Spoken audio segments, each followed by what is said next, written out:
Morning, Taker Buggies people, YouTube. How are you? I know it's been a little while. I've just been a heck of a busy guy for not working, but trying to figure out what we're gonna do with the International there. Probably gonna get it separated from the tank today, get it cleaned up for either improvements or sale. I don't know which. But here we are in the Pete today. You see some new stuff, right? So we were having a little bit of a low boost issue. It wouldn't build very fast. It definitely had a boost issue, and I thought for sure it was the charge air cooler. And I was about to go buy one, but I just figured, oh, we might as well test it, right? So can't find my fancy tester that I have somewhere, so I end up making that little doohickey. Right. And I actually had to wrap some rubber on here to get it sealed because my intake off the turbo is a little bit bigger, but just a 1/4-inch nipple T gauge Schrader valve, right? And we come over here, take that off of the intake tube, spin it around so that it just goes right there, and put the air to it. And every single connection on all the boots were leaking, and the old clamps were bottomed out. So,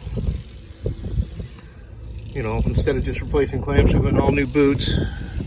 And since we had it apart, we painted all the tubes, you know, made it look pretty and cool. So, and so far it seems better. So you never know. Instead of just going out and spending, you know, $500-600 on the charge air cooler, test it first. So, and then while we were at it, we were did the oil and everything. So, you know, it was $1,000 a day almost, just doing maintenance on the truck. And then I had a leak here coming out of that fitting, the oil pressure gauge fitting.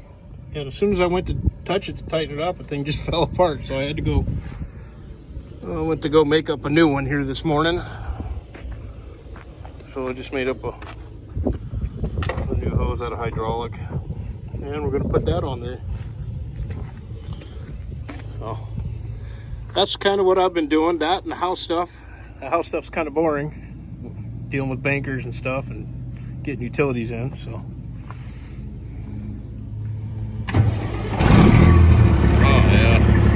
that's a happy girl.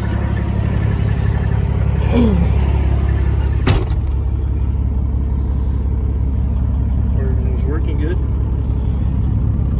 Quick story. Henry Bob, I was thinking about you when I was thinking about making this. You see I got my 2 crosses on my dash. This one here, a little small urn, got some of my piece of my brother in there. My brother taught me to drive truck, and I always keep them with me, especially in the truck. So, and I got a story here about this one. Let me kick that up a notch here. I went and opened up the mail one day, and this cross was in it, and it was a church out of Indiana, Romans 10:19. It's a good one to look up, folks, especially these times we're living in. And heck, I was surprised. I was just surprised to see that in the mail, that a church from Indiana sent that all over the country. So I put that one here. This is the one I can reach up and touch and do my little prayers.